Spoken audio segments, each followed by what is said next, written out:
Hola, ¿cómo están? Qué alegría estar con ustedes de nuevo, pudiendo compartir en esta jornada en la que hablaremos sobre la violencia basada en género contra las mujeres. Quisiera acotar los objetivos de esta jornada, un poco larga. Entre ellos está, que ustedes conozcan lo que es el concepto de violencia contra las mujeres, conocer sus diferentes expresiones a partir de los tipos y ámbitos y ver un poco el ciclo de la violencia, sobre todo la violencia de pareja, que es una de las más recurrentes en nuestra sociedad. Bueno, ya en la clase anterior habíamos identificado lo que era el término violencia, ¿verdad? Que implicaba cosas mucho más allá de los golpes o de una violencia abrupta, por ejemplo, una violación. La violencia contra las mujeres connota, digamos, otras concepciones y acepciones donde la violencia, por ejemplo, se habla, cuando nos referimos a ella, digamos, queremos entender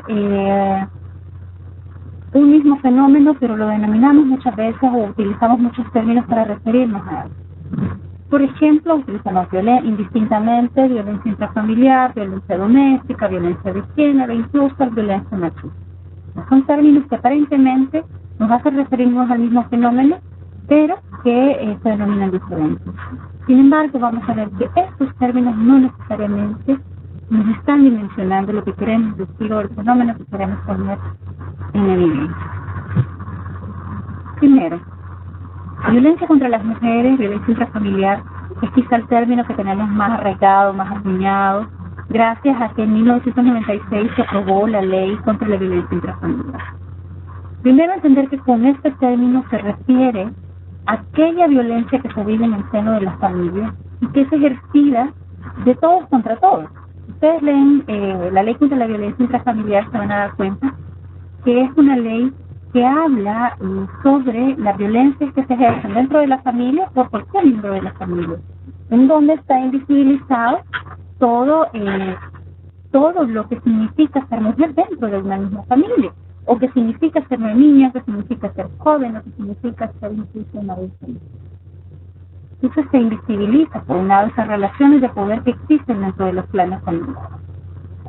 Entonces, por ejemplo, si yo hablo de una violencia que comete un padre contra su hijo, por ejemplo, es una violencia intrafamiliar, pero no es una violencia contra las mujeres, ni tampoco una violencia de género. No necesariamente. Entonces, no es un término que nos ayude a dimensionar la violencia que enfrentan más de la mitad de la población por el hecho de estar.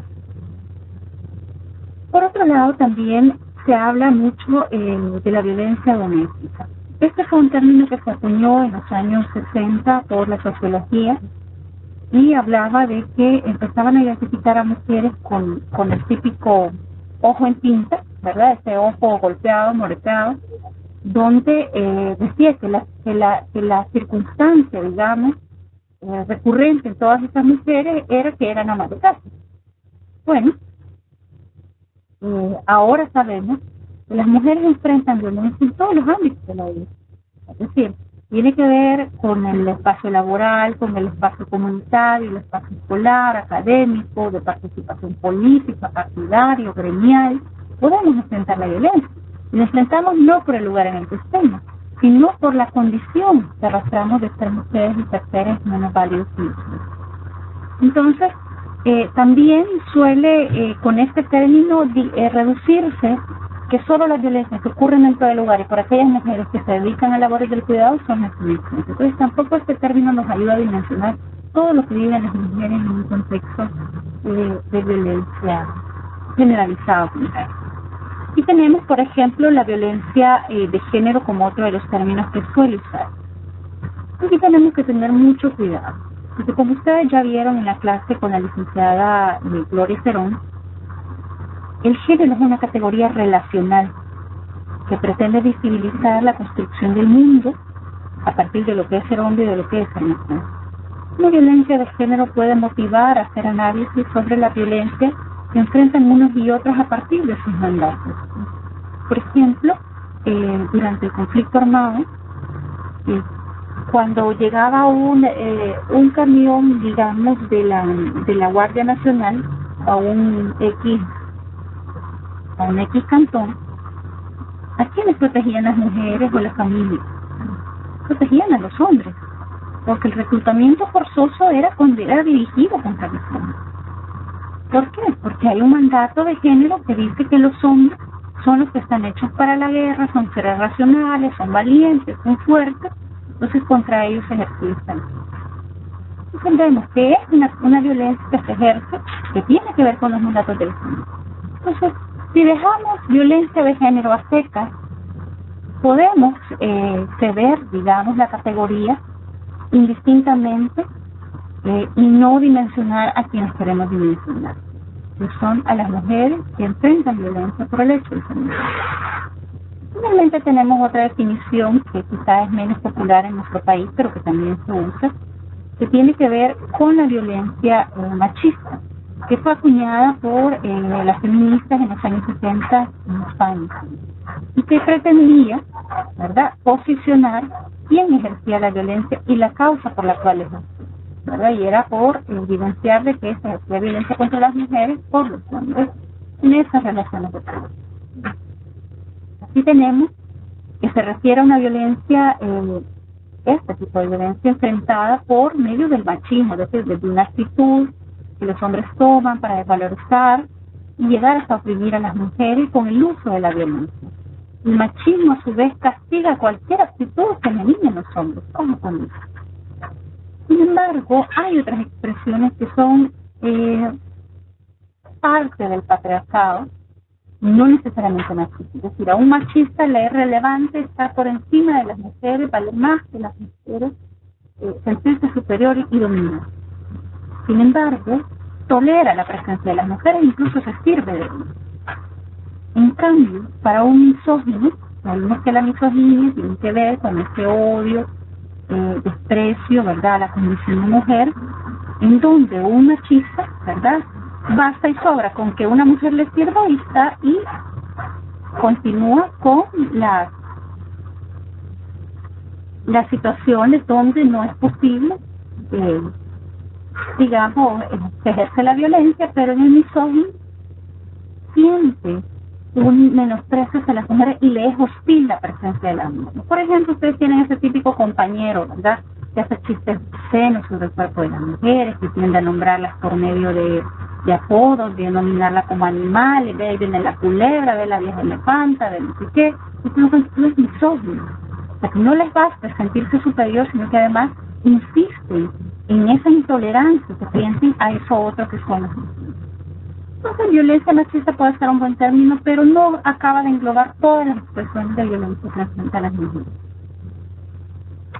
Así, ¿qué definición o qué denominación es la que mejor nos ayuda a entender el fenómeno que vive en más de la mitad de la población por el hecho de ser mujeres? Para nosotras es la violencia basada en el género contra las mujeres, y que se define como cualquier conducta, óigase bien, no solo las acciones, sino conductas que implican incluso omisiones, que tenga como propósito, como resultado, causar daño, sufrimiento o la muerte a una o varias personas. Cuando dice como propósito o como resultado, tenemos que tener en cuenta que muchas veces se niega el propósito de las acciones, pero se concluye con el resultado.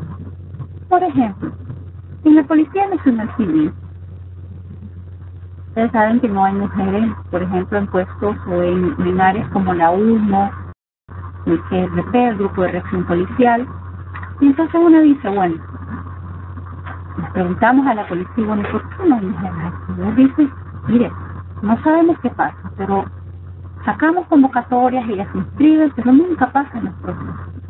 No tenemos intención de discriminarlos. No tiene ninguno de nuestros reglamentos o nuestra normativa interna ninguna prohibición sobre la participación de las mujeres. Sin embargo, no queremos. Revisamos bien los procesos. Y nos vamos a dar cuenta que hay mujeres, por ejemplo, que se inscriben. Y empezamos por el uniformemos. La bota que usa la Policía Nacional Civil, y la talla más pequeña, una talla pensada en el pie promedio de un hombre. Por lo tanto, le queda grande. Luego usa un uniforme, ¿verdad?, pensado también en el cuerpo, ¿verdad?, el promedio de los hombres. De los hombros le queda caído. En esos hombros él tiene que llevar un arnés, ¿verdad?, donde va a llevar una mochila con ciertos implementos que tienen incluso un peso promedio para la masa corporal de los hombres promedio. Entonces, pero a ella ya le queda, encima se le cae y además pesa un poco más. El peso, la masa corporal promedio de las mujeres es menor que los hombres. Y finalmente, le ponen un chaleco antibalas, ¿verdad? Los más antiguos tenían capas de plomo que no tienen la curvatura del cuerpo de las mujeres, es decir, como para tener la curvatura de los hombres. Entonces, es un chaleco que oprime el pecho. En esas condiciones a una mujer se la manda a hacer los mismos ejercicios físicos que ejercen los hombres. Claro que no va a pasar esos ejercicios. Aunque no hay una intención, un propósito de discriminar, hay un resultado de discriminarlas a partir de no tomar en cuenta las particularidades. Por eso son relevantes los avances que ha tenido la policía en reconocer que no pueden haber, que las mujeres no pueden usar los mismos uniformes, tienen que ser uniformes, ¿verdad? O más bien uniformes adecuados, ¿verdad?, a la anatomía de las mujeres, si realmente queremos que se participen del desarrollo. Bien. La violencia contra las mujeres, si bien es cierto, vemos ahora en el país que se habla mucho más, con mucha mayor cobertura noticiosa de esto, hay un poco menos de tolerancia hacia entender que eso es algo normal en la vida de las mujeres. Debemos empezar a analizar de dónde viene esta historia, ¿verdad? Y qué arrastramos como sociedad para llegar a los índices que hemos llegado. Y llevar a mujeres que han sido quemadas en los últimos días por sus parejas, aparecen en las vías públicas, y una serie de atrocidades que se cometen con la violencia. ¿Cómo que llegamos al país? Bueno, la historia que arrastra. Vimos que la Constitución de El Salvador dice en su artículo 3 que todas las personas son iguales ante la ley. Eso es lo que nosotras denominamos la igualdad formal o la igualdad en la ley. Pero este artículo además tiene una segunda parte, que es la que suele olvidar. Y dice, para el goce de los derechos, en este caso civiles, pero ya la sala de lo constitucional de la Corte ha dicho que eso es ejemplarizante, se refiere a todos los derechos de las personas. Y dice, para el goce de los derechos no podrán establecerse restricciones que se basen en ninguna de estas diferencias. Y pone, por ejemplo, la nacionalidad, la raza, el sexo o la religión.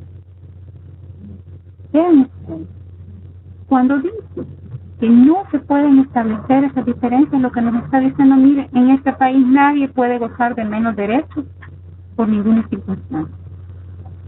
Y se dice, bueno, pero ¿y las mujeres gozan de menos derechos? Sí, gozan de menos derechos. Por eso es que nacen leyes como la Ley Especial Integral para una Vida Libre de Violencia para las Mujeres, aprobada en el 2010, que fue un producto de la pujanza del movimiento feminista, que dice, para ser congruente ese artículo que dice que nadie puede gozar de menos derechos, vamos a crear leyes que ayuden a las mujeres a compensar toda esta desigualdad. Veamos qué desigualdades estamos hablando. Esta es nuestra historia legal, la historia de las mujeres desde la legislación.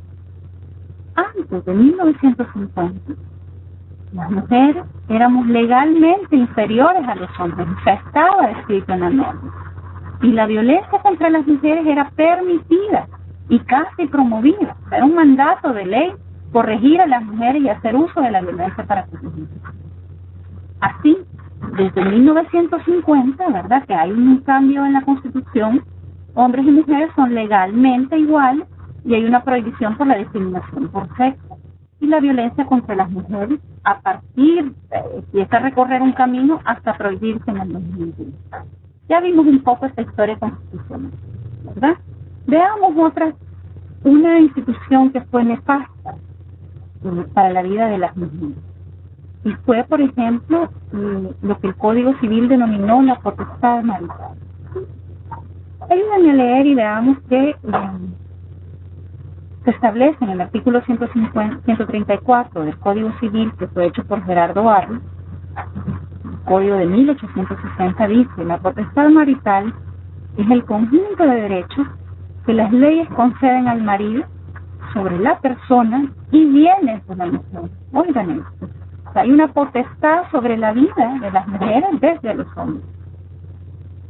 Y dice, entre otras de sus disposiciones, el marido tiene derecho para obligar a su mujer a vivir con él y seguirle a donde quiera que él traslade su residencia. No es casual que ahora, por ejemplo, la policía nos diga: mire, en la zona rural encontramos donde llegan los señores allá y nos dicen: mire, vengo aquí a la delegación porque necesito que me acompañen a traer a mi mujer. Pues se me ha ido para allá donde una hija y no se quiere venir conmigo. Y yo quiero que la autoridad me acompañe. Esas expresiones son el resabio de eso, donde las mujeres no tienen autonomía para decidir dónde vivir y con quién vivir. Son parte de la propiedad. Incluso hemos contado con el ganado, con el patrimonio, con el maíz, con las fanegas de maíz, etc. Entonces, hay aquí una necesidad de romper estos esquemas que, aunque estas leyes se derogaron, pero sus resabios todavía continúan dando frutos porque están instaladas en las sociedades como un pacto y un status quo. Decía, sin autorización del marido, la mujer casada no puede parecer en juicio, ni por procurador, sea demandada o defendiente. Ustedes ven ahora las mujeres en esa indefensión. ¿Se recuerdan que vimos con el patriarcado lo de que las mujeres eran físicamente inferiores? Necesitan protección, entonces no pueden dar la cara ante los demás, porque tienen que hacerlo a través de los hombres, ¿verdad? Entonces las mujeres dicen: bueno, pues sí, es que como me ven sola, ¿verdad? Y como no hay quien me defienda, dice, por eso es que se aprovechan de mí. Es parte de esos resabios que es donde la ley dice. O sea, las mujeres, incluso si ustedes se dan cuenta, cuando se dirigen a la autoridad, lo hacen habitual, o sea, no les miran a los hombres. Porque hay resabios históricos de estas leyes que prohíben a las mujeres dirigirse a la autoridad como sujetas y ciudadanas civiles. Dice: la mujer no puede, sin autorización del marido, celebrar contrato alguno, ni desistir de un contrato, ni remitir una deuda, ni aceptar o repudiar una herencia, ni enajenar, ni hipotecar. ¿Creen que es casual que hoy por hoy solo el 2% de la propiedad está inscrita en manos de las mujeres? No, es este resabio.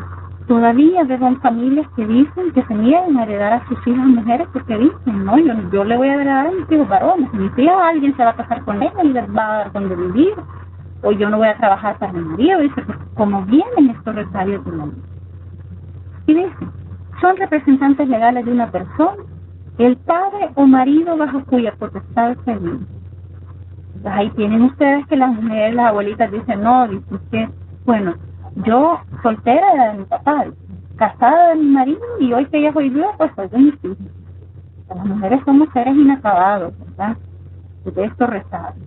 Dice: la mujer casada no divorciada sigue el domicilio del marido, ¿verdad? Y cuando se divorciaban, según el Código Civil, eran enviadas a las casas, ¿verdad? De las matronas, que eran como casas donde se les cuidaba y no podía salir, y ahí les pasaban una pensión y les salían como cláusulas.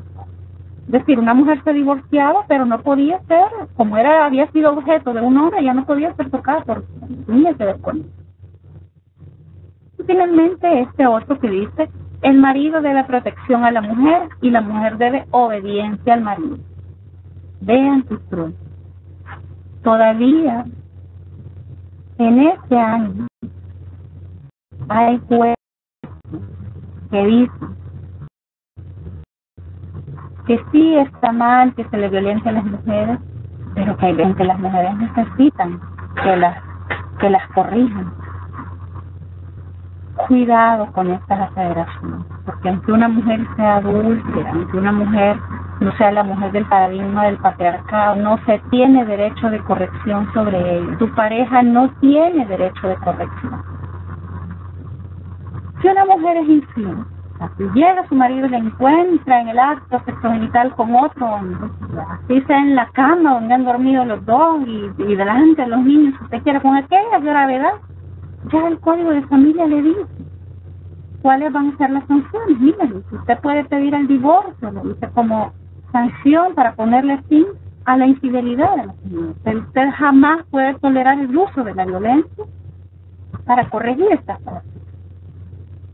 Ninguna parte del Código Penal dice de que las mujeres se les pueda proteger siempre y cuando sean buenas mujeres, y si es mala mujer entonces sí le puede pegar. La única exclusión, la única excepción que se establece en nuestras leyes para el uso de la violencia es cuando es legítima, ejercida por el Estado, y cuando es en legítima defensa. Fuera de eso, ninguna autorización concede la ley para ejercer violencia contra las mujeres, así sean desobedientes, insurrectas, malcriadas y todo lo que se quiera, ¿verdad? Bueno, las mujeres en el mundo público, como decíamos, las mujeres enfrentamos violencia no solo en casa, sino en el trabajo. Y desde ahí, la violencia que se vive es represiva, en el sentido de que nos consideran transgresoras, porque no es el espacio para las mujeres. Vean lo que decía el Código Civil de 1860. Decía, la mujer casada ejerce públicamente una profesión o industria cualquiera, como la de directora de colegio, maestra de escuela, actriz, partera, posadera, nodriza, y se presume la autorización general del marido para todos los actos concernientes a su profesión, mientras no intervenga reclamación o protesta de su marido. Notificada ante mano al público, especialmente el que contratara con él. Todavía vemos hoy por hoy mujeres que sus parejas les prohíben laborar en trabajo remunerado, o que incluso les dicen, mira vieja, ya me aumentaron el sueldo, ya me ascendieron, entonces ya usted puede quedar cuidando a los niños. Y que se usa el trabajo nada más porque el modelo, es decir, esos hombres que eran proveedores, que daban todo en el hogar y mantenían a toda la familia, créanme, son especies en peligro de extinción. El modelo probó de que no era suficiente el hombre proveedor, y se hizo uso del salario de las mujeres para sostener sostenible la familia, y de hecho el 40% casi de los hogares en El Salvador son gestionados por mujeres y son quienes sostienen económicamente estos hogares. Entonces no es comprensible, ¿verdad?, cómo todavía se niega el acceso al empleo. Pero tiene que ver más con el derecho que tenemos las mujeres a desarrollarnos y a desarrollar nuestras potencialidades. La capacidad para actuar por sí mismo, ¿verdad? El Código Civil decía, el Código Civil todavía está vigente. No podrán ser testigos los testamentos, no podrán ser testigos en los testamentos abiertos las mujeres. ¿Por qué? Porque la palabra de las mujeres siempre está en entredicho. Recuerden que somos moralmente inferiores, ¿verdad? Somos chambrosas, ¿verdad? Somos mentirosas, somos feministas, ¿verdad? Cantidad de cosas. ¿Ustedes conocen que solo hay hombres que son algo chismositos? Seguramente que sí. Entonces no tiene que ver con que sean hombres o que sean mujeres. Tiene que ver con una práctica de vida, con las enseñanzas, con los valores, con una historia personal de abordar la situación, ¿verdad? Entonces vemos cómo estaban legitimadas en la ley las formas de violencia para excluir a las mujeres que no habían pasado por el rigor de la ciencia y de estos análisis que realmente deben ser probatorios de una fidelidad a la realidad y no mitos que se basan en la desigualdad. Vean, por ejemplo, el tema del derecho de las mujeres al ocio y al espacio público. Decía la ley de policía. Esta ley todavía también está vigente, aunque nadie la usa, pero no la derogan, y tiene razón para no derogar.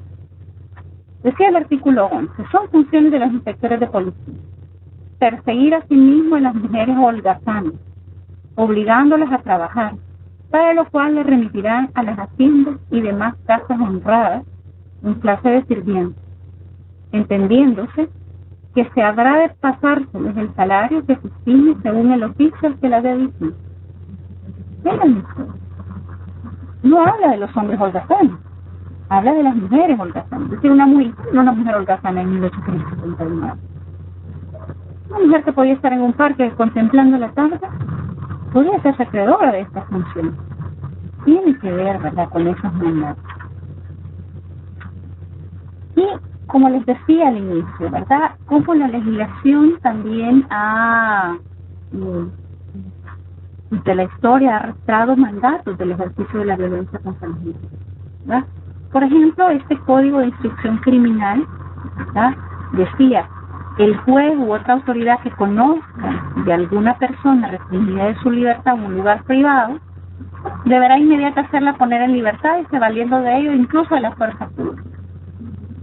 Se exceptúan las correcciones domésticas mientras sean moderadas como atentatorias contra la libertad.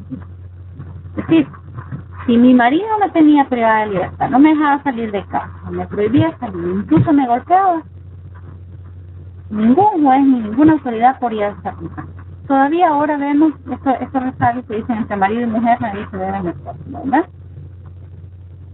También el Código Penal de 1893 decía: constituye circunstancia agravante que el agraviado sea el marido de la delincuente, pero no al contrario. Es decir, si mi marido me pegaba a mí, tenía una pena, pero si era yo quien le pegaba a él, a mí me aumentaba la pena, porque lo correcto era que él me corrigiera a mí, pero yo no lo podía corregir. Son parte de esas cosas insólitas que vivieron las mujeres, que todavía arrastran. Dice: los menores de 18 años se les rebajará la pena en un grado. Igual consideración se les dará a las mujeres y a los niños. Les considera intelectualmente inferiores, lo mismo que a la juventud. Vean a esta otra. ¿Cómo transitamos de lo que se denominaba el uxoricidio del feminicidio? Decía: el que matare a su cónyuge es parricida y será castigado con la pena de muerte. Pero el marido que, sorprendiendo en adulterio a su mujer, matare en el acto a esta o al adúltero, o les causare algunas lesiones graves, será castigado con pena del destino. Es decir, que se tenía que ir unas cuantas leguas fuera del lugar, como para que se olvide el asunto. No había un derecho de corrección. Estaba legitimada la dar muerte a una mujer por esta situación. Y todavía hoy por hoy las mujeres temen perder la vida de esa manera. Y usted, licenciada, si la hallaran con otra, ay, Dios guarde, dicen las mujeres, si me hallas con otra, Dios me mata. O le preguntamos a los hombres: ¿y usted qué haría si encuentra a su mujer con otra? Ah, no queda viva, licenciada, ya, a ver. Hay toda una tolerancia que los hombres tienen el poder sobre la vida de las mujeres.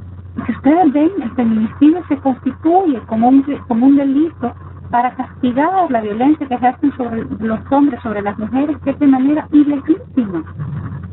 ¿Cuántos hombres pueden temerle a divorciarse por temor a perder la vida? Están un poco en el mundo. También las mujeres, el solo hecho de ponerle fin a una relación es coloca en riesgo de perder la vida porque se nos considera obsesivo, ¿verdad? Bueno, vean en la participación política, ¿verdad?, cómo arrastramos también esta violencia en la participación. Imagino que identifican a esta mujer, doña Prudencia Ayala. Fue una mujer que en 1930, ¿verdad?, intentó inscribirse como candidata a la presidencia de la República de El Salvador, cuando las mujeres no teníamos derecho al voto. Recuerden que fue hasta la Constitución de 1950 no tuvimos derecho al voto. Es decir, 20 años antes esta mujer cometió la osadía de inscribirse como candidata. Y fue la primera mujer en América Latina. Vean cómo le respondió el Estado. Se hicieron chistes, se le tildó de loca. La Corte Suprema de Justicia sacó una resolución en la que se decía de que no podían inscribirse porque se consideraba que los ciudadanos solo eran los hombres. Y entonces se creó todo un imaginario de burla y de chistes sobre la vida de las mujeres. Entonces vean ustedes, por ejemplo, estos algunos artículos de los periódicos de aquella época, donde decía, por ejemplo, la mujer jefe de Estado tendría muy negra el alma si le exigiera a algún soldado que le presentara el arma. Un mensaje con un sentido, con una carga de sexismo y de vulgar, de doble sentido muy fuerte. Vean la imagen cómo el hombre está detrás de ella, ¿verdad? Hay una mujer embarazada como soldada, ¿verdad? O sea, es como decir, miren el absurdo de esta mujer de pensar que si ella es la comandante general de las Fuerzas Armadas van a tener soldados mujeres. Y otro que decía, bueno, así como el candidato Molina lleva enarbolada la Constitución y el doctor Araujo una asunta, doña Prudencia Ayala dice lleva enarbolada la cuchara, símbolo de la laboriosidad hogareña que no por ser candidata descuidada. Arturo Ambroví, que hasta había permanecido indeciso ante la campaña política, se decidió ya por la cuchara de doña Prudencia, otra vez en doble sentido, y relegándonos a que nuestro papel en la vida son las labores son. Bueno, ¿qué pasó en 1950? ¿Qué hizo que cambiara nuestra Constitución? Pues no fue necesariamente que el país reaccionara y se pusieran muy beneficios iniciales. Fue la Declaración Universal de los Derechos Humanos, de las Naciones Unidas, que hizo motivar el cambio en la Constitución, donde en 1950 se hicieron 3 importantes cambios a la misma. El primero, son ciudadanos todos los salvadoreños mayores de 18 años. ¿Verdad? Es decir, ya no se establecía que solo eran los hombres. El segundo, se establece la igualdad jurídica de los hombres. Es decir, ya no existe la potestad marital, ya el hombre no vale más que la mujer. Y las relaciones laborales. A igual trabajo, igual remuneración, no importa el sexo. Finalmente, la Constitución de 1983, que es nuestra actual Constitución, se garantizan todos los derechos y libertades para todos. Bueno, así, esta es como la línea del tiempo, es nuestra historia de continuar con todo lo que se agrava en esa ruta crítica para las mujeres. Vemos todo ese limbo, ¿verdad? Estos 2 años, son 108 años en los que las mujeres hemos vivido con esa violencia legitimada desde la ley y desde el constructo social mismo. Es hasta 1910, hasta el 2010, donde se aprueba una ley que expresamente prohíbe la violencia que se ejerce contra las mujeres. Bueno, ¿qué regula esta ley? El artículo 2 de esta ley, que ustedes podrán tener también en el espacio de materiales y lectura, ¿verdad? Van a tenerla por ahí para que la puedan leer al descargarla. El artículo 2 reconoce el derecho de las mujeres a una vida libre de violencia. Pero, ¿qué significa eso? Si preguntamos a las mujeres qué significa el derecho de las mujeres a una vida libre de violencia, nos vamos a dar cuenta que no solo significa que no me violen, que no me maten, que no me puedan maltratar verbalmente, sino que dice la ley, al menos contempla 2 cosas más. Ser libre de toda forma de discriminación. ¿Cuál es la lectura? De que todo acto de discriminación la ley lo va a interpretar como un acto de violencia. ¿Ya? Y segundo, el ser valoradas y educadas, libres de patrones estereotipados de comportamiento, prácticas sociales y culturales basadas en conceptos de inseguridad y subordinación. Es decir, las mujeres que se les discrimina, en las que se les tiende a valorizar menos cuando la publicidad, las prácticas comunitarias, ¿verdad? O las niñas van menos a la escuela, son las que comen menos, son las que se les cuida la salud menos. Entonces, se podrá entender que eso también es violencia a partir de lo que la ley define, ¿verdad? Y esto lo pueden leer en la ley, en su artículo 2, en la cual tendrán un link para poderla bajar, como ya les decía. Bueno, ¿por qué basada en el género? ¿Por qué decimos que es violencia contra las mujeres basada en el género? ¿Por qué? Porque el ser mujer es un factor relevante para el ejercicio de la violencia, para su mujer. Es decir, el ser mujer se vuelve un factor de riesgo. A ver, cuerpo de mujer, peligro de muerte. Si yo les pregunto de estas imágenes que ustedes están viendo, ¿algunas de estas mujeres podrían decir que no van a enfrentar violencia? ¿Están exentos de enfrentar violencia? Y tenemos una legislativa, adolescentes, estudiantes, trabajadoras ambulantes, la trabajadora de aquí, la oficinista. ¿Cómo podría decir? Seguramente que no. ¿Cuál es el factor de riesgo común en todas ellas? Eso es una campaña de la OPS, decía, ¿verdad? Ser mujer puede ser dañino para mí. ¿Por qué? Porque ser lo otro, ser mujer y la corporalidad de serlo es relevante para ejercerlo. La manera en que se ejerce y la justificación para hacerlo. Es decir, vean esta noticia que colocamos, que estamos mostrando, dice: un bucero arrolla y mata a mujer que le reclamó por choque.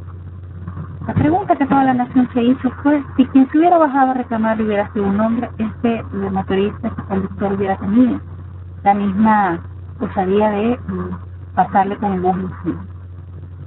Delante de 40 personas, porque ese bus iba vacío, con la tolerancia de 40 personas que no pudieron con el niño. ¿Qué podemos sacar de conclusión? Que identificar que era una mujer, esa corporalidad de mujer, la colocó en un riesgo y fue decisivo para que este agresor tomara la decisión de ejercer la misma. La manera en que se ejerce. Por ejemplo, vemos que alrededor de entre el 60 y el 70% de las muertes violentas de mujeres tienen actos de violencia sexual previo.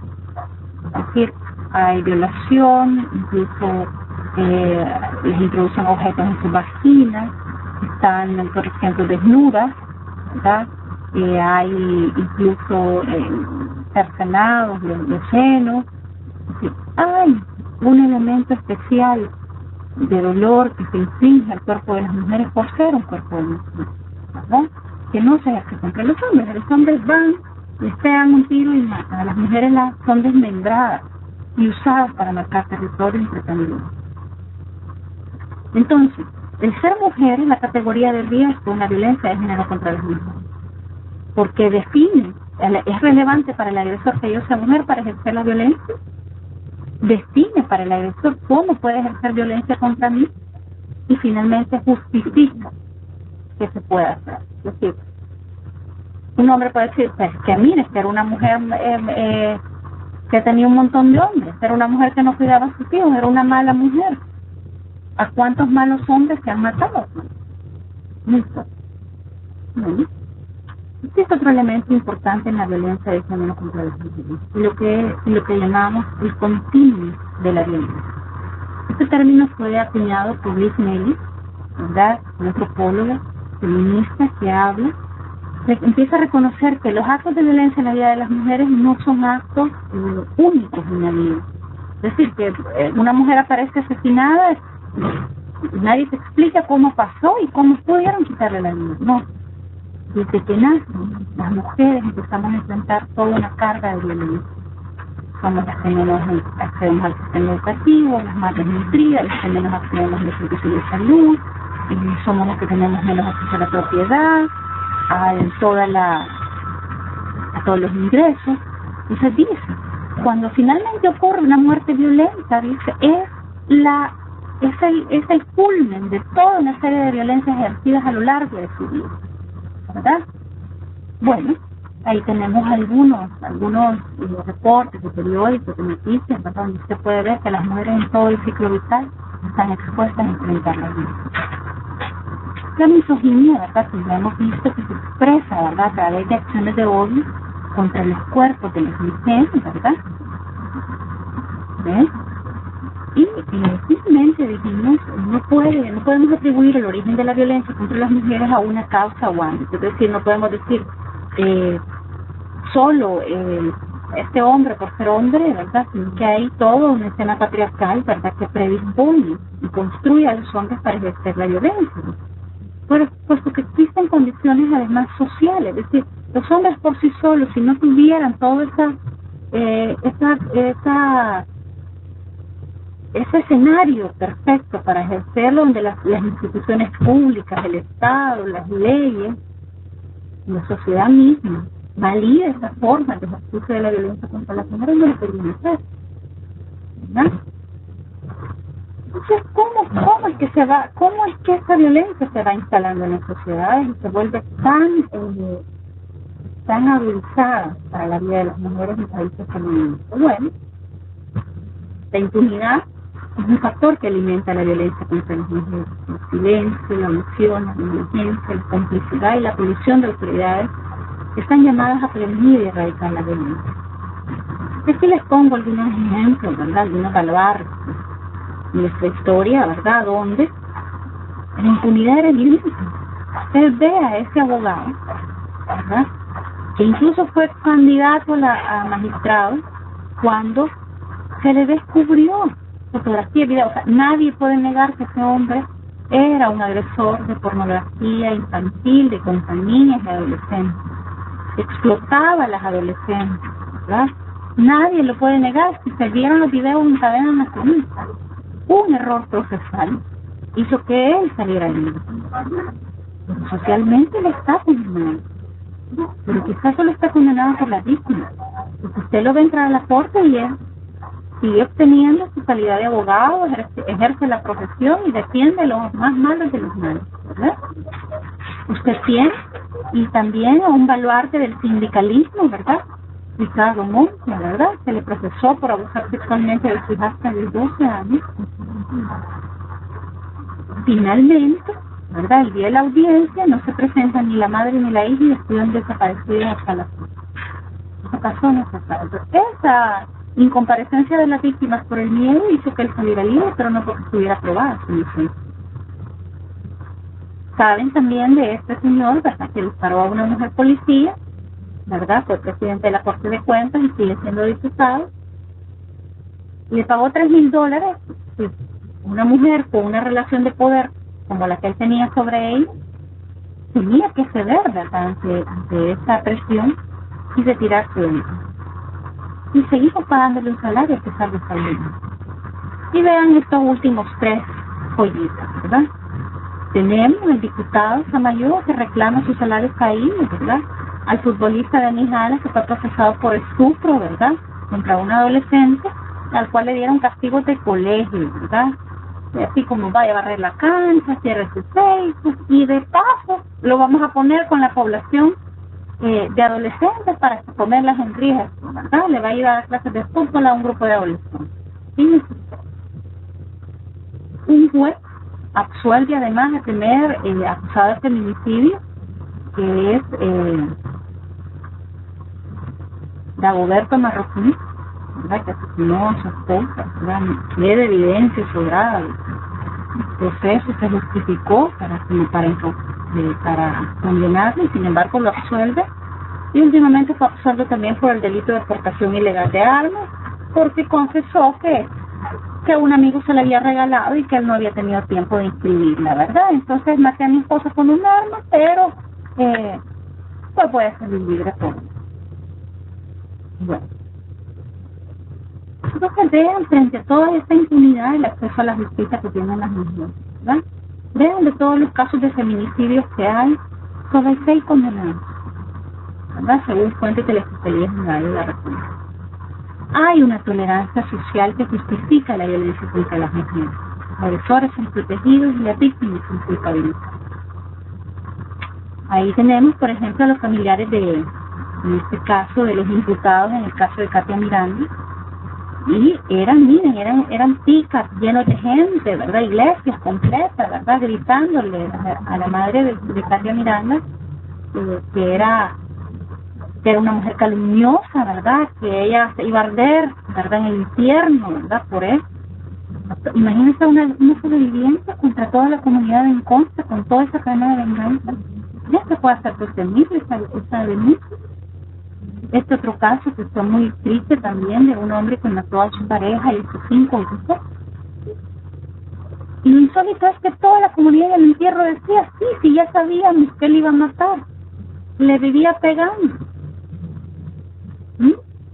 Pero la policía ya sabía, dice, todo el mundo sabía. O sea, la tolerancia social que hay hacia la violencia contra las mujeres hace que esta se reproduzca de manera incalculable.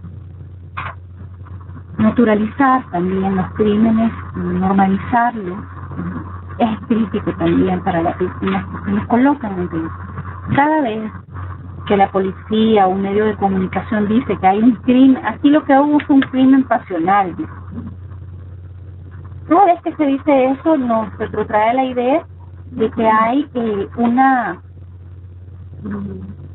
como esa idea romántica, ¿verdad? De que se amaban tanto que sellaron su amor con sangre, ¿verdad? Y entonces a este hombre se le considera menos criminal que a un hombre que va y mata a un vigilante en un banco por robar. No, pero es que se amaba a su esposa, ¿verdad? Pero los celos lo cegaron.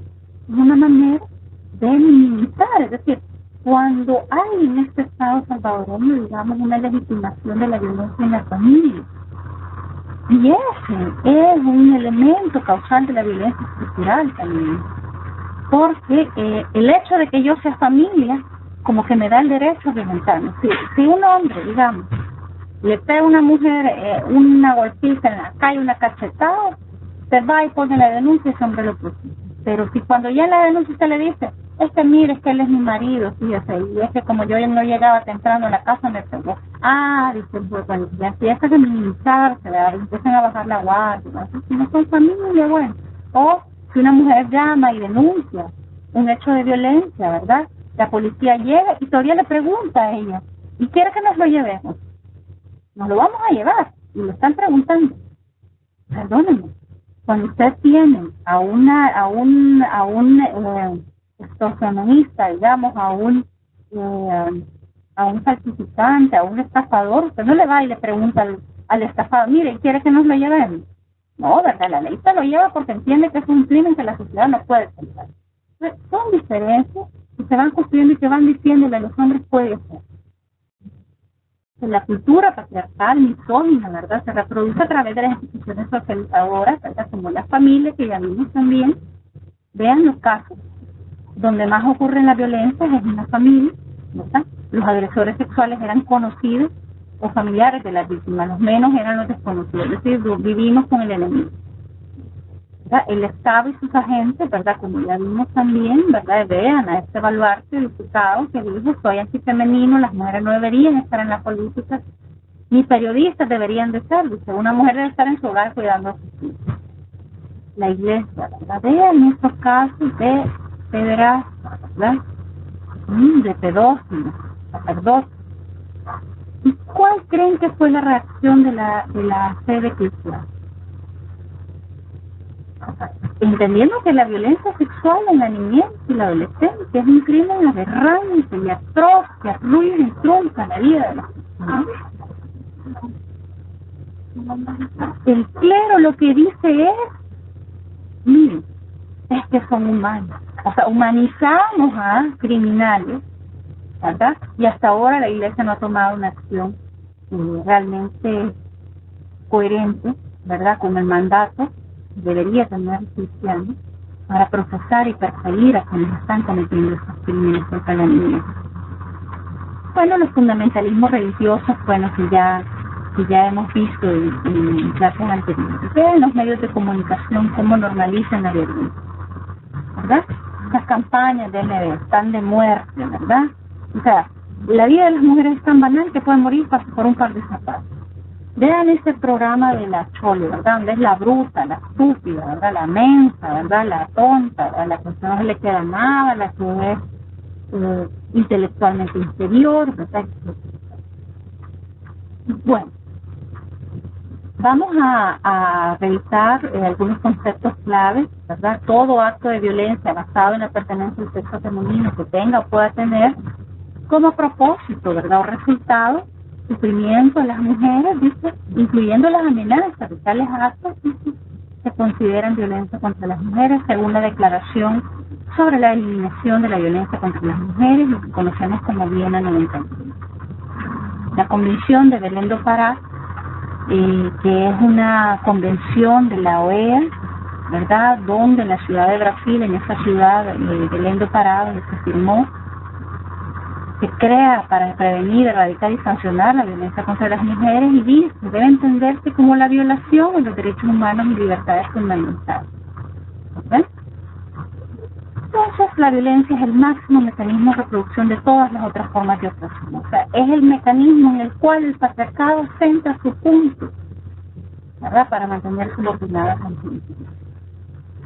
sin violencia, dice, contra las mujeres, los hombres no accederían a condiciones relativamente mejores de vida, no tendrían a las mujeres como soporte del desarrollo ni como entes jerárquicamente inferiores.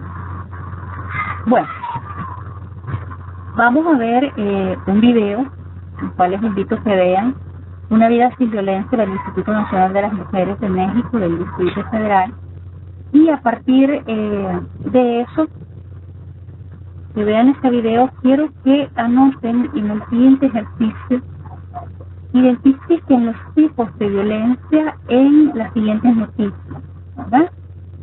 Por ejemplo, estas que ustedes están viendo aquí en cada diapositiva, ¿verdad? Son 3 noticias. Queremos que se analice qué tipos de violencia o ámbitos ustedes identifican a partir del video en estas noticias.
Bien, continuamos, ¿verdad? Después de haber visto este video, el cual va a estar, pues, ustedes lo pueden ver, lo van a tener en los enlaces de la plataforma. Continuamos ya hacia nuestra última etapa de esta jornada, donde vamos a identificar, ustedes ya pudieron ver a través del video y pudieron analizar a través de las noticias los tipos y ámbitos de violencia contra las mujeres. Para hacer un pequeño refresh, vamos a analizarlos de acuerdo a los tipos que define la Ley Especial Integral para una vida libre de violencia para las mujeres. Donde está, tenemos la económica, la feminicida, la física, psicológica, patrimonial, sexual y simbólica. Digamos que las más reconocidas a partir de la Ley contra la violencia intrafamiliar eran la patrimonial, psicológica, física y sexual. Se suman 3 nuevos tipos en esta ley, donde es la económica, la feminicida y la simbólica. Vamos a ver cada una de ellas de manera breve. La física, ustedes pueden leerlo en la ley, donde van a tener, como ya dijimos, en el link, que va a estar en los enlaces para que la puedan bajar. El artículo 9 dice que es cualquier conducta directa o indirecta dirigida a ocasionar un daño o sufrimiento físico contra la mujer, con resultado o con riesgo de producir una lesión física o daño. Por ejemplo, mujeres que incluso son obligadas, digamos, a guardar dietas por parte de sus parejas, aunque no lo crean, esto pasa. No te podés, o sea, eres la esposa del director de cada oficina, tú no te puedes ver gorda, ¿verdad? Entonces, esto puede producir lesiones serias en la familia, ¿verdad? Mujeres que también se les niega la comida, ¿verdad? El alimento, la ingesta de alimentos, por condiciones de pobreza, donde tienen que comer primero los hombres y después las mujeres, o les sobra a las mujeres, son parte de la violencia física. O sea, no solo son los golpes que usted ve sangrantes, ¿verdad?, sino que son todas esas lesiones. Las mujeres, por ejemplo, que son parejas de hombres fumadores, ¿verdad?, que les piden, les suplican, mira, por favor, no fumes porque yo me estoy enfermando de asma. Hemos tenido un caso ya de violencia física en esa sentido. Y, o sea, pudimos demostrar que el hábito del cigarrillo, más que un hábito que no podía controlarse por el agresor, era un acto deliberado para dañarla a él. Entonces, cada vez que ella llegaba a trabajar, él empezaba a fumar y entonces ella se tenía que encerrar en un cuarto. Entonces, todo el día no fumaba, pero ahora llegando a las 5. Era una práctica claramente de agresión. Claro, ¿quién no podía sancionar porque fumar en su casa? Era algo insólito, sin embargo, se lo voy a demostrar, es parte de estas acciones que en las que se pretenden hacer un daño con las niñas. Y dice además, ejercida por quien haya sido o sea su cónyuge o por quien haya estado ligado a ella por análoga relación de afectividad aún sin convivencia, ¿verdad? O sea, esas parejas de noviazgo, ¿verdad? Compañeros, etc. Tendrán además, dice, la consideración de actos de violencia física contra la mujer los ejercidos por la persona agresora en su entorno familiar, social o laboral. Es decir, puede ser en el trabajo, puede ser en el centro escolar, en la comunidad, en la pertenencia.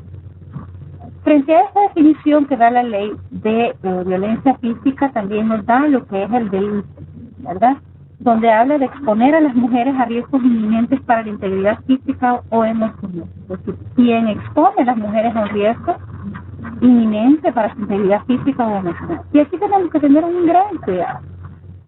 Porque cuando hablamos, por ejemplo, de desastres, ¿verdad?, socioambientales, no existe una capacidad de instalar albergues con condiciones que reconozcan las inseguridades y vulnerabilidades a las que son sometidas las mujeres, se les está exponiendo a este riesgo. Debe ser tarea de protección civil y de todos esos andamiajes comunitarios, ¿verdad?, y locales para atender estos riesgos diferenciales que suelen enfrentar las mujeres en el desastre sostenible.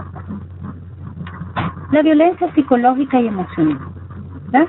Dice, toda conducta directa o indirecta que cause un daño emocional, disminuye la autoestima, perjudique o perturbe el sano desarrollo de las mujeres, sea una conducta verbal o no verbal. Los mensajes de texto, ¿verdad?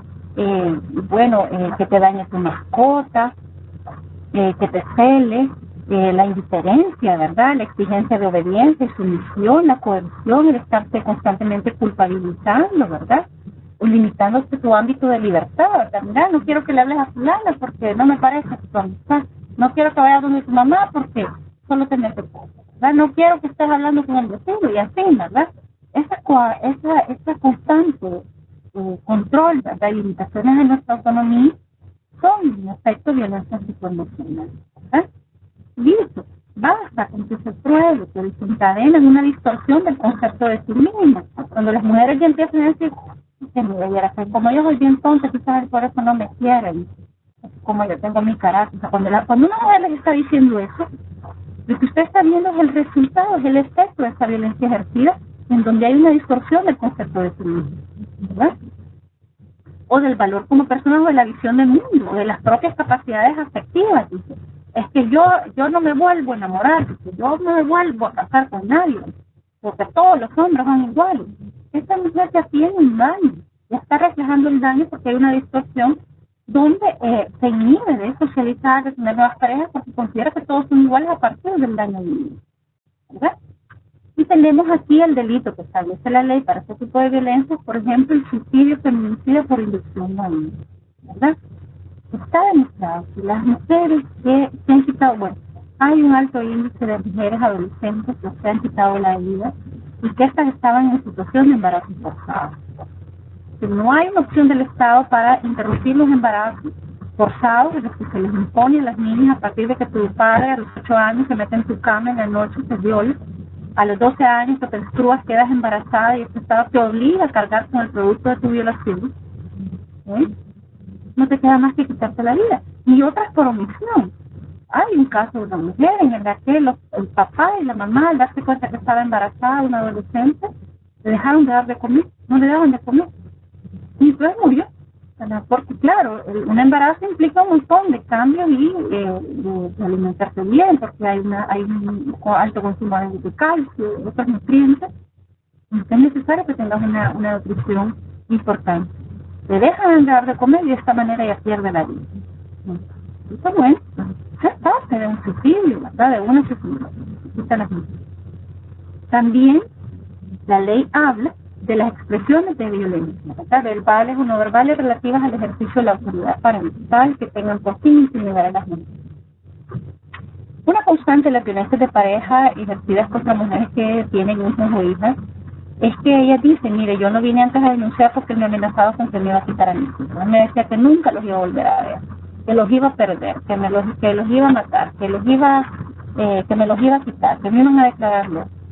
Pero esa amenaza constante sobre un bien simbólico como es la maternidad hace que las mujeres se inhiban de poner denuncia y de poner límites a los hechos de violencia. Entonces la ley lo castiga con una pena de multa, ¿verdad? También es un delito desde el 2012 el burlar, desacreditar, degradar o aislar a las mujeres dentro de sus ámbitos de trabajo, educativos, comunitarios, espacios de participación político-ciudadana, institucional u análogos como forma de expresión de violencia contra la mujer, ¿verdad? Tenemos ahora, hoy por hoy, estos recientes días anteriores, ¿verdad? El caso de una parlamentaria, ¿verdad?, a la cual de manera pública se le hicieron una cantidad de aseveraciones y no cuestionamos el tema de que alguien no puede decirle a las mujeres si está ejerciendo un acto de corrupción o no, sino las categorías con las que se refieren a las mujeres que probablemente no se dirigirían a los hombres. Sobre todo las mujeres en la participación política suelen descalificarse con frases como pues si ella llegó a ser síndica porque se ha pasado con el alcalde, ¿verdad? O con el secretario. O sea, pueden haber ese tipo de descalificación. Eso es un delito a partir del 2002. La violencia sexual, ¿cómo la define la ley? Toda conducta que amenace o vulnere el derecho de las mujeres a decidir voluntariamente su vida sexual. Comprendida ese no solo el acto sexual, ¿verdad? No dice cualquier contacto o acceso, miradas lascivas, tocamientos, ¿verdad? El acoso sexual mismo, ¿verdad? Es una expresión de violencia sexual. Y dice, no importa si quien ejerce es una pareja afectiva, un subcónyuge, un amante, ¿verdad? No importa. O incluso en el ámbito de las relaciones laborales, afectivas o de pareja. Mostrar o compartir, y dentro de los delitos que se muestran, o compartir pornografía de personas mayores de edad en los espacios públicos de trabajo comunitario, ¿verdad? Ya con personas menores de 18 años es un delito, pero no estaba contemplado con los adultos. Esos típicos compañeros que ponen una ficha de una mujer desnuda, ¿verdad? Y eso contamina el ambiente de trabajo y lo vuelve hostil, porque dice, este compañero ve a las mujeres como un objeto, y siendo yo mujer, me siento atacada desde ese ambiente que se genera a partir de esas prácticas, ¿verdad? La inducción, promoción y favorecimiento de actos sexuales o eróticos, ¿verdad? Y dice que de manera, ¿verdad?, individual, colectiva, organizada, publique, distribuye, envíe, ¿verdad?, financie o organice, ¿verdad?, la utilización de mujeres mayores de 18 años sin su consentimiento en actos sexuales o eróticos, ¿verdad?, utilizando medios informáticos o electrónicos. Es decir, mujeres que son obligadas, por ejemplo, a tener ciertas prácticas sexuales, las graban, ¿verdad?, y luego lo venden esto en la red o lo suben a los sitios web o a redes sociales, y se considera un delito. También la ley define lo que es la violencia feminicida. Recuerden que esta era una de las nuevas formas. El feminicidio es la muerte violenta de mujeres por el hecho de ser mujeres. La violencia feminicida es toda muerte prevenible, violenta o no. Por ejemplo, las mujeres que mueren por causas relacionadas al parto, que mueren de cáncer cervicouterino, porque no existen políticas de salud para atender a las mujeres, son violencias feminicidas. O sea, no eran muertes violentas, nadie llegó y le metió de puñalada. Pero el hecho de que no se haya considerado la salud de las mujeres en los presupuestos y en los servicios hace que las mujeres pierdan años, ¿verdad? Entonces, ahí tenemos el delito que ya habíamos visto, exponer a las mujeres a un riesgo inminente, ¿verdad? La violencia simbólica. Esta es otra novedad de la... Son mensajes, valores, íconos, ¿verdad?, que se transmiten y se reproducen en la dominación, ¿verdad? También vimos, cuando vimos el tema del patriarcado hace un par de semanas, cómo la erotización de la dominación, ¿verdad?, son capaces de transmitir una idea de que las mujeres son cuerpos apropiables, ¿verdad? Y ahí está el delito donde elaborar, publicar o difundir o transmitir por cualquier medio de imágenes, mensajes visuales, audiovisuales, multimedia, plataformas informáticas con contenido de odio o menosprecios a las mismas. Otra es la violencia económica, que es toda omisión de la persona agresora que afecta la supervivencia de las mismas, o acción también, ¿verdad?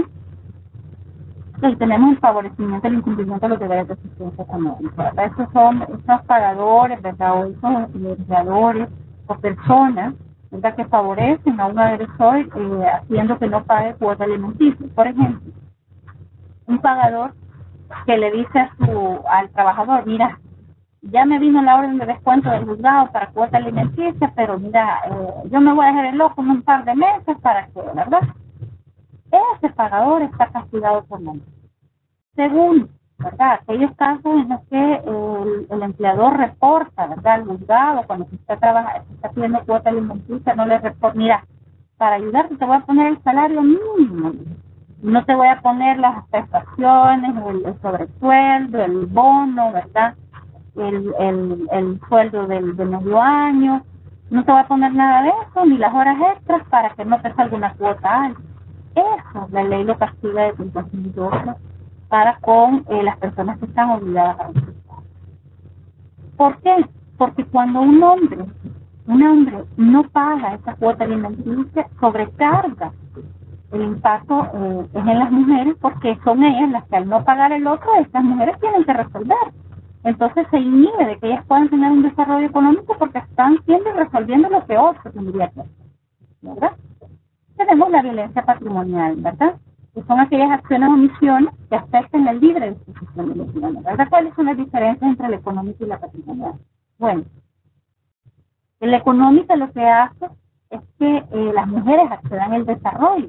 Cuando ocurre un hecho que limita este desarrollo, ¿verdad?, ocurre la violencia económica. Por ejemplo, no te dejo ir a trabajar, no te permito que obtengas un crédito, no te dejo que vayas a una formación profesional para poner un empleo, ¿verdad? O no te doy cuota alimenticia y vos de consumir. En cambio, en la violencia patrimonial lo que se traspasa son los bienes que ya están dentro del patrimonio de las mujeres. Por ejemplo, te rompo las fotos, te mato tus mascotas, te destruyo tu DUI, ¿verdad? Cuando los hombres están ebrios van y les venden todo de la casa, ¿verdad?, para comprar maguar o droga incluso, ¿verdad? Esa es como la diferencia básica. Y ahí castiga este delito de la sustracción patrimonial, ¿verdad? No importa que seas mi esposo, que seas mi hijo, pero sí extraes un bien de mi patrimonio, ¿verdad? Esto se puede sancionar con prisión de 2 a 4 años. Y también la sustracción de las utilidades de las actividades económicas familiares, ¿verdad? Aquella mujer que tiene un negocio, ¿verdad? El negocio va creciendo, entonces ella pasa todo el día en el molino, moliendo el maíz, echando pupusas, echando tortillas al mediodía y luego otra vez pupusas en la noche. Y resulta que el señor llega, abre la gaveta, se lleva el dinero, anda para arriba y para abajo, y la señora es la que pasa trabajando. Eso es un delito ahora también. La violencia en el feminicidio es un delito básicamente en el que castigamos el odio, ¿verdad?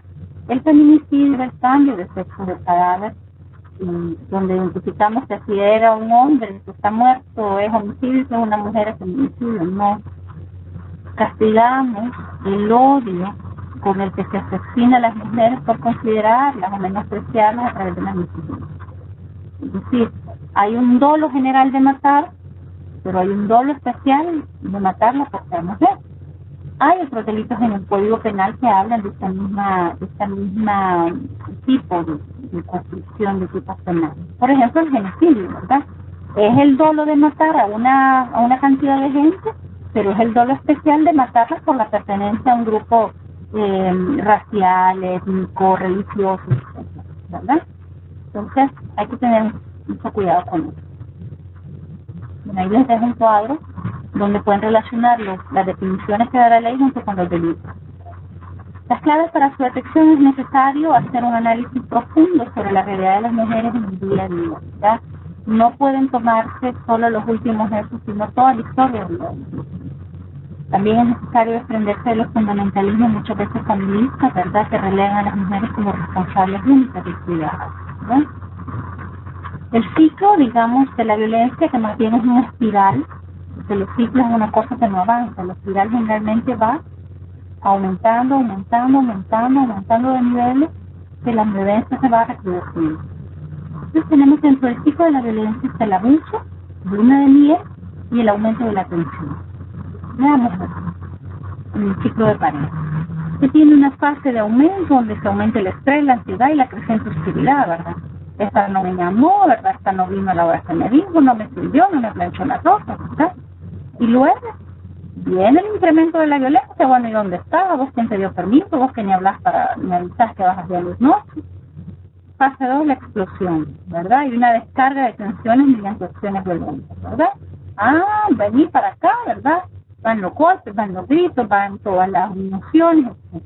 Y viene la etapa, en esta quiero poner especial atención del distanciamiento, que es una etapa que nadie suele ver.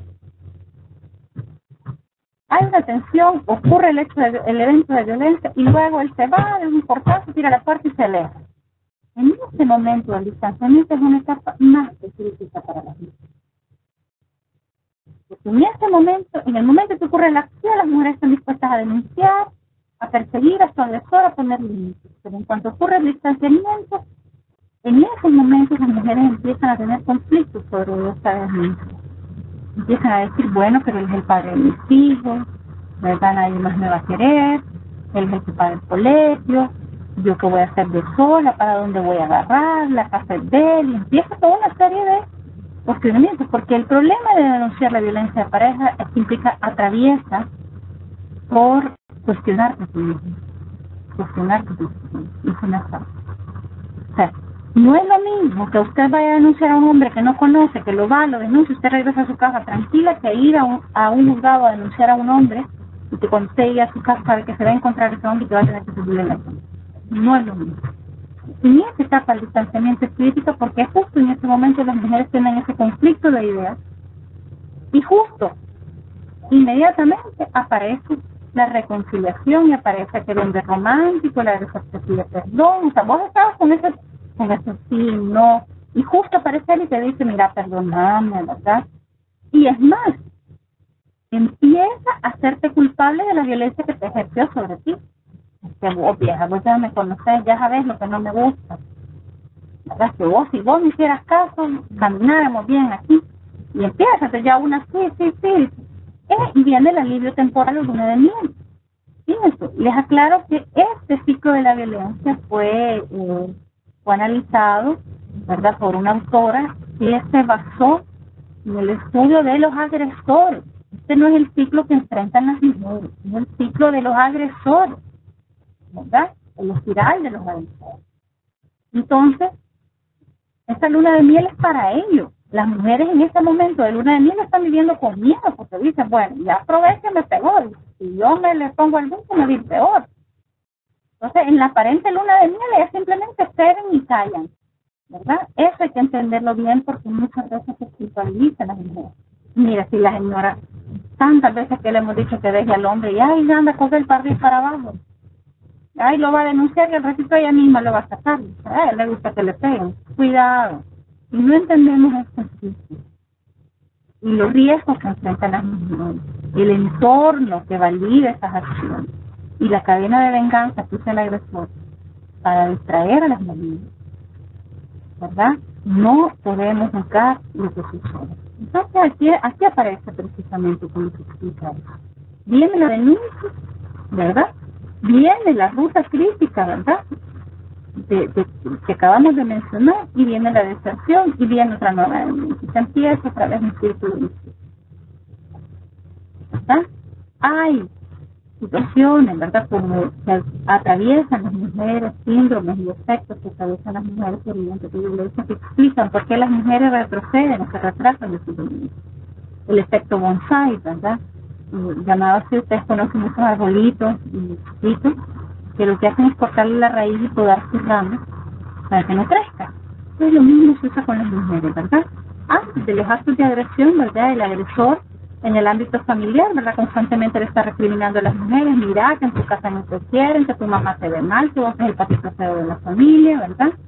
Y a partir de eso, ella empieza a cortar sus relaciones con la familia por todas las implicaciones que se tienen con su pareja. Entonces tenés una rama menos de apoyo.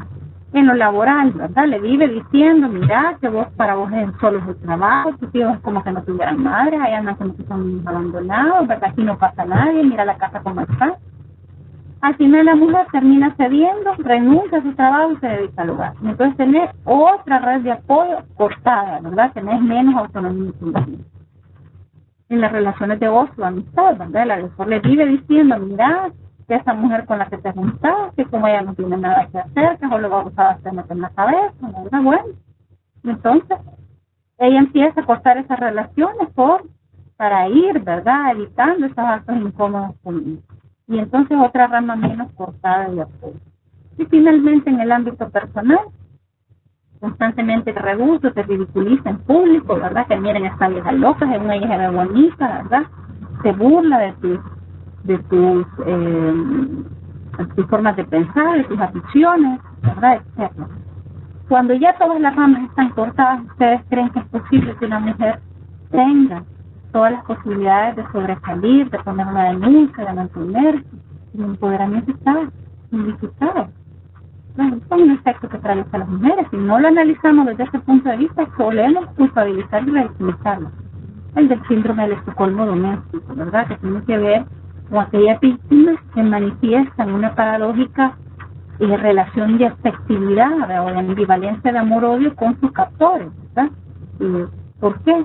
Porque esto se estudió a partir de casos emblemáticos de secuestro, privaciones de libertad de mucho tiempo, donde las víctimas terminaban enamorándose de sus agresores o de sus captores. ¿Por qué? Porque al estar aislada de toda la sociedad y de cualquier persona, el único enlace social que tenían con la vida, con otro humano, era su agresor. Como una parte de una característica humana de seres sociales, ¿verdad? Tendremos a cuidar, mantener ese único eslabón de sociabilidad, porque estamos aislados. Entonces, claro, las mujeres que enfrentan violencia, sus parejas también enfrentan este síndrome, pero se llama el síndrome de Estocolmo doméstico, ¿verdad? Ellas empiezan a generar una relación de ambivalencia, de sentimientos derivados de la fase de arrepentimiento del agresor, ¿verdad? Donde él dice que va a cambiar, ¿verdad? Y ellas empiezan a relativizar, quizás no es tan malo, ¿verdad? Y después de todo lo bueno, y empieza a recordar los buenos momentos. Entonces, claro, tiene cortadas todas las redes de apoyo, y ella le dice que él es el único hombre en su vida, que como él nadie la va a amar, de que él no puede vivir sin ella, ¿verdad? Y entonces se genera esa ambivalencia, ¿verdad?